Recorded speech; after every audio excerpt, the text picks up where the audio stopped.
लोग काव्य शास्त्र पढ़ रहे थे। काव्य में हम जो पढ़ रहे थे वो पढ़ रहे थे अलंकार, ठीक है, और अलंकार में भी पढ़ रहे थे शब्दालंकार।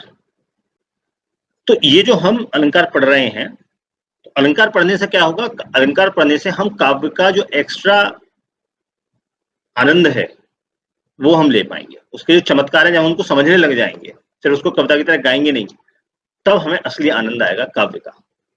नहीं तो फॉर एग्जाम्पल अगर कोई जापानी आकर के आपको जापानी में तारीफ कर जाए आपकी, तो आपको क्या पता चलेगा?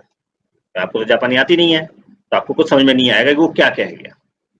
ऐसे ही हम जो काव्य पढ़ते हैं, जो स्तोत्र पढ़ते हैं, जो कविताएं पढ़ते हैं, ठीक है, जो आरतियां गाते हैं, वो सब हमें पढ़ तो लेते हैं हम, लेकिन उसका आनंद हम लोग नहीं ले पाते, क्योंकि हमें अलंकारों के बारे में उतना आइडिया नहीं है। ठीक है, हम गा तो लेंगे लेकिन मजा नहीं आएगा उसमें। कैसे? एक सुभाषित है बड़ा अच्छा कि एक पहलवान ही पहलवान की ताकत को पहचानता है। जो आदमी पहलवान नहीं है वो पहलवान की ताकत को नहीं समझ सकता। क्यों? क्योंकि पहलवान जानता है कि दांव पेच कौन कौन से होते हैं, कैसे कैसे होते हैं, कहाँ कौन सा दांव लग सकता है। तो जब कुश्ती होती है तो आम आदमी तो सिर्फ जीत और हार देखता है कुश्ती में, लेकिन पहलवान क्या देखेगा? पहलवान देखेगा दांव पेच, कैसे कैसे दांव पेच लड़ रहे हैं, और वो तारीफ जो करेगा वो तारीफ उस चीज को समझ के करेगा। जब कोई बच्चा गाना गाता है तो हो सकता है आप लोग तारीफ कर दें उसकी आवाज सुन करके, बड़ी सुंदर आवाज है, बड़ी अच्छी आवाज है, बड़ी प्यारी आवाज है, लेकिन जब वो किसी सिंगर के आगे गाएगा तो सिंगर क्या देखेगा? सिंगर आवाज नहीं देखेगा, सिंगर सुर देखेगा।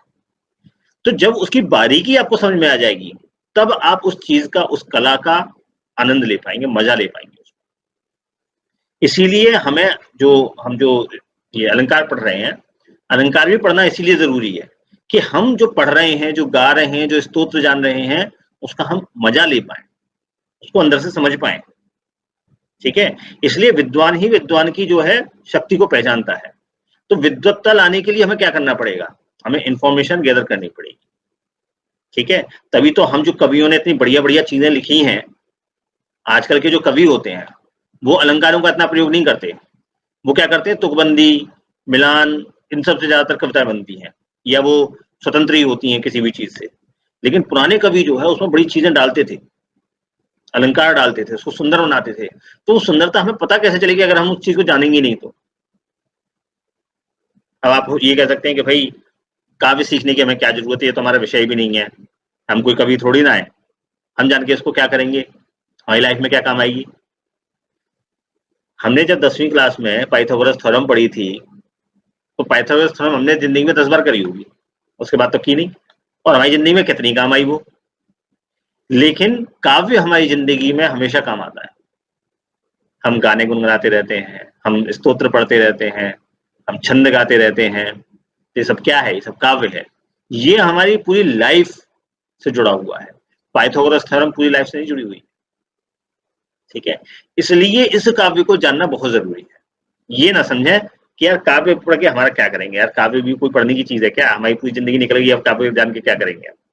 लेकिन काव्य आपकी जिंदगी से जुड़ा हुआ है, इसको जान लेंगे तो आपके जीवन में रस आएगा, आनंद आएगा।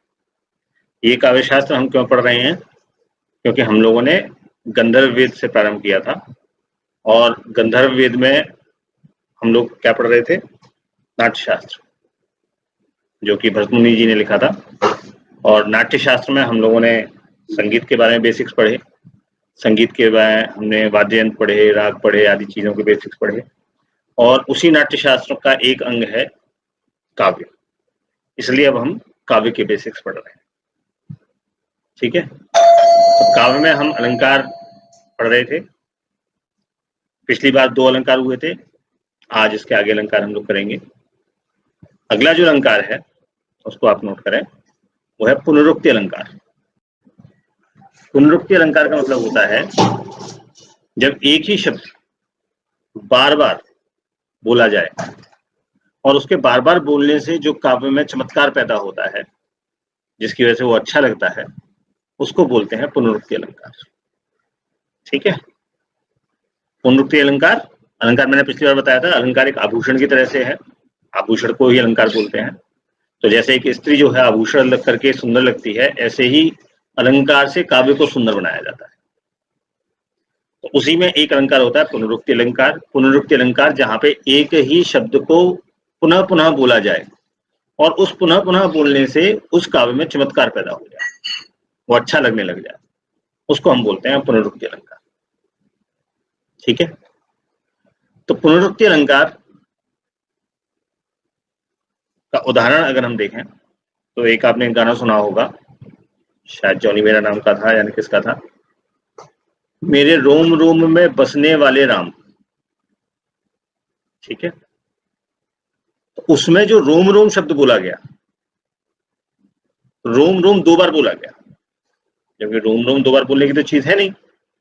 आप कह सकते मेरे रोमों में बसने वाले राम, या एक बार भी बोल सकते थे मेरे हर रोम में बसने वाले राम, लेकिन कहा क्या गया, मेरे रोम रोम में बसने वाले राम। जब एक ही शब्द 2 बार बोला गया, वहां पे रोम रोम बोलने से क्या हुआ, रोम शब्द में एक एक्स्ट्रा स्ट्रेंथ आ गई कि मेरे प्रत्येक रोम में जो है भगवान श्री राम बसे हुए। तो इस प्रकार जब एक ही शब्द की पुनरावृत्ति करके किसी शब्द को स्ट्रेंथ दी जाती है, उसको सुंदर बनाया जाता है, तब उसे हम कहते हैं पुनरुक्ति अलंकार। इसके और उदाहरण क्या हो सकते हैं, इसके और पुनरुक्ति अलंकार के और उदाहरण हो सकते हैं, जैसे कहते हैं पाई पाई को मोहताज हो जाना। तो पाई पाई को मोहताज हो जाने का मतलब क्या है, पाई पाई हमने 2 बार बोला। ठीक है, ऐसे ही कई बार हम बोलते हैं जय जय, तो जय जय हम 2 बार क्यों बोल रहे हैं, क्योंकि हम उस शब्द को एक्स्ट्रा स्ट्रेंथ दे रहे हैं, इसलिए हम जय जय 2 बार बोल रहे हैं। जब आप महिषासुर मर्दनी स्तोत्र पढ़ेंगे तो महिषासुर मर्दनी में स्तोत्र में आपको सभी प्रकार के एक तो अलंकार मिल जाएंगे, और उसमें एक लाइन है, आपको लाइन को पढ़कर सुनाता हूं। जय जय जप्य जय जय शब्द परस्तुति तत्पर विश्वनुते, झण झण झिंझिम झिंकृत नूपुर सिंचित मोहित भूतपते, नटित नटार्ध नटी नट नायक नाटित नाट्य सुरान रते, जय जय हे महिषासुर मर्दिनी रम्य कपर्दिनी शैल सुते। अब यहाँ जो जय जय जप कहा गया है, जय जय शब्द 2 बार बोला गया, यहाँ पे जय जय शब्द 2 बार बोला गया, ये क्या हो गया, पुनरुक्ति अलंकार। ये अगर आप लोगों ने अभी तक महिषासुर मर्दिनी स्तोत्र न सुना हो तो आप इसको YouTube पे सर्च कीजिए, बहुत सारे वेरिएशन इसके मिलेंगे आपको, और इसमें अनुप्रास अलंकार, ठीक है, पुनरुक्ति अलंकार, और भी बहुत सारे अलंकार आपको इसमें दिख जाएंगे, और बहुत ही शानदार स्तोत्र है। ठीक है, तो इस स्तोत्र को एक बार YouTube से जरूर अवश्य सुनिएगा।